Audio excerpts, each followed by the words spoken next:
una transferencia de elementos sutiles en descomposición que pueden pasar a formar parte de otros seres. O sea, una metempsicosis es un cambio de psique, no es reencarnación literalmente ni transmigración, es como fenómenos psíquicos, incluso podría ser como algo más paranormal incluso. Es como que lo psíquico va cambiando por afinidad y va cambiando de formas o de recipientes también, ¿no? Esto se puede entender más si, por ejemplo, en constataciones empíricas que ha habido también, por ejemplo, al trasplantar determinados órganos que han conservado impregnaciones psíquicas del donante. Esto, si habéis oído hablar también, hay casos de trasplantes de corazón, también ha habido estudios empíricos de esto, sobre todo con el corazón, evidentemente, porque el corazón almacena mucha memoria identitaria de la persona. Y ha habido casos de trasplante de corazón que la persona que ha recibido ese corazón ha tenido de repente, yo qué sé, inclinaciones a la música, cosas así. Hay una carga psíquica en ese corazón del la anterior alma que lo ha trabajado, y esa carga psíquica se transporta también al nuevo donante. Quedan esos restos psíquicos y los siente, ¿no? Eso es una metempsicosis. También hay fenómenos psiquiátricos de disociación de la personalidad y experiencias paranormales de espiritismo y mediumnismo. Muchas se podían explicar desde la metempsicosis. Es decir, que muchas, y bueno, en psiquiatría se estudia también esto, que bueno, la psique puede absorber restos psíquicos que hay por ahí, en el plano astral, de un tipo u otro. Entonces, esos son fenómenos de metempsicosis, ¿no? O sea, estás conectándote por afinidad o por lo que sea, o por vibración, con psiques, con restos o con la psique de otra persona. O sea, tú te puedes conectar con la psique de otra persona, de una persona fallecida, y a lo mejor no es realmente que te estés conectando con esa alma de ese fallecido. A lo mejor te estás conectando con una memoria psíquica de ese ser. O de un vivo también. Puedes conectarte, bueno, es que en los vivos ya hay conexiones, pero con la psique, nuestras psiques están conectadas. Y hay flujos de intercambio de información entre nuestras psiques. Y eso es metempsicosis. También se puede entender como la memoria genética astral de los propios ancestros en una familia. En una familia, en un linaje, pues hay un conglomerado de nuestro linaje de memorias en desintegración que formaría parte de la remanencia colectiva subconsciente. Es decir, muchas veces se heredan rasgos de un abuelo, de un antepasado, no solo físicos, sino psíquicos. Esos son casos de metempsicosis. O sea, familias que dicen, ay, pues es como eres como, haces unos gestos o unos tics o una forma de hablar o una forma de moverte, que eso era como tu bisabuelo y no lo conociste. O como no sé qué. Eso es un tipo de metempsicosis, ¿no? Es como puede ser que hay una afinidad de algo y sin darte cuenta, pues hay, porque en lo psíquico, en lo astral, todo está conectado, ¿no? Entonces, esto es la metempsicosis. Y hay que tenerlo en cuenta porque también nos hace ver que el fenómeno es muy complejo, porque estamos todos inmersos en un mar de conciencia y hay flujos de todo tipo. Y estamos impregnados de muchas cosas. Entonces hay una metempsicosis constante en sueños también. Cuando entramos en sueños, hay gente que entra mucho en los sueños y gente que tiene viajes astrales y cosas raras. Entonces te impregnas, te salpicas a lo mejor de otros seres o de otras personas sin darte cuenta, tu inconsciente. O sea, la metempsicosis es un fenómeno complejo y que nos hace que sea difícil diferenciar lo que es nuestro de lo que es de otros, porque estamos en esa red, ¿no? En cuanto a la reencarnación, bueno, la reencarnación propiamente dicha, como tal, pues hay que decir que en Grecia había reencarnacionismo. O sea, que cuando hablamos de reencarnación no, parece que siempre pues, pensamos en la India, en el budismo, el hinduismo, pero ha habido filosofías reencarnacionistas por otros lados, sobre todo en Grecia también. El orfismo, todo esto es una línea, el orfismo, el pitagorismo y Platón, porque Platón fue pitagórico, el pitagorismo y el orfismo están enlazados también. Entonces, esta línea que viene del orfismo es reencarnacionista, creían en la reencarnación. De hecho, los pitagóricos, la secta de los pitagóricos eran vegetarianos precisamente por reencarnacionistas. Eran vegetarianos pues para no...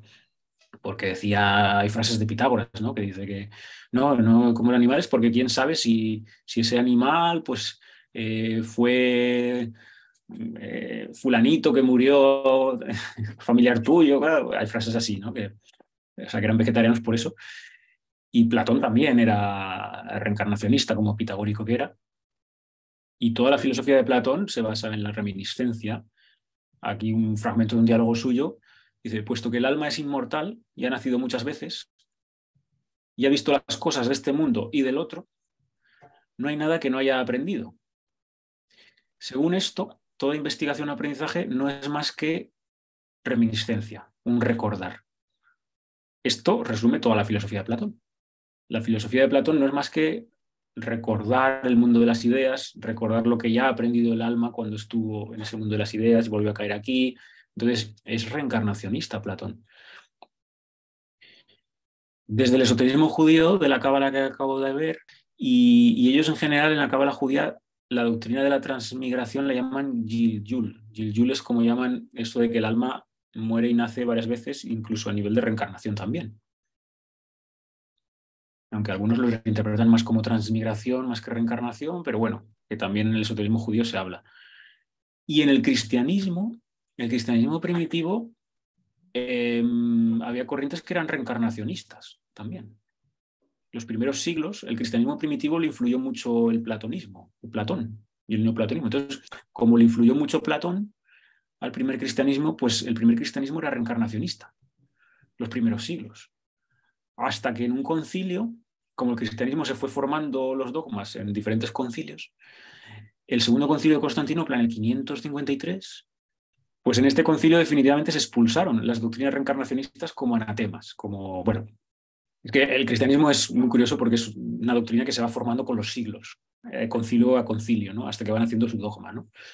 Y luego, pues bueno, desde un punto de vista metafísico, como el vedántico puro de la India, pues realmente solo existe un único transmigrante, que es ese Atman, que es esa conciencia pura, que se incorpora y se desviste de innumerables coberturas y vehículos. O sea, realmente solo hay una conciencia que se está encarnando y desencarnando constantemente en multitud de almas. O sea, el Atman de la India es la conciencia suprema, a que solo hay un transmigrante, pero hay muchos vehículos de experimentación, muchas almas y muchos cuerpos, ¿no? En las metafísicas de la India, el tema de los solsticios lo ponen en relación también a dos vías post-mortem que hablan ellos. Una divina y de no retorno y otra humana y de retorno. O sea, la divina es el de Vayana, que es el solsticio de invierno. Y la humana de retorno es el Pitriyana, que es la de San Juan, la de junio. Es un poco lo que he dicho. Una es de ascenso y otra de descenso, que es siguiendo la analogía del movimiento del Sol. Y tiene la correspondencia pues, con el solsticio de Capricornio y de Cáncer. De Capricornio es pues ascenso, el Sol empieza a ascender, y de Cáncer pues es descenso. El Sol va a empezar a descender y es reencarnar. Pues es el nacimiento Cáncer. La de Vayana es minoritaria al ser una vía liberadora, mientras que el Pitriyana es la mayoritaria.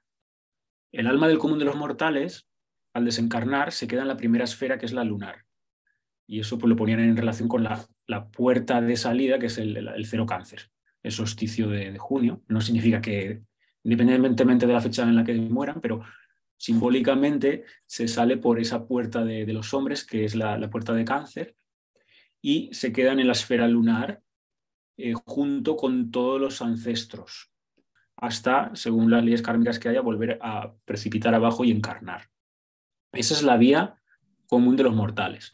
Pero hablan de una vía que es la de los iniciados, minoritaria, que es las almas que salen por el portal de Capricornio, que es el solsticio invernal, que esas no vuelven a reencarnar porque ya pasan directamente pasan la esfera de la luna, porque ya han muerto antes de morir y han hecho ese trabajo de liberación de karmas lunares y no necesariamente vuelven a...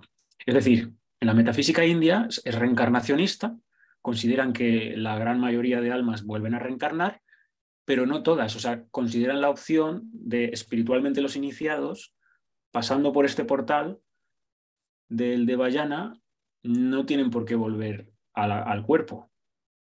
¿Vale? Entonces, hay esa excepción, aunque sea minoritaria en el Kali Yuga.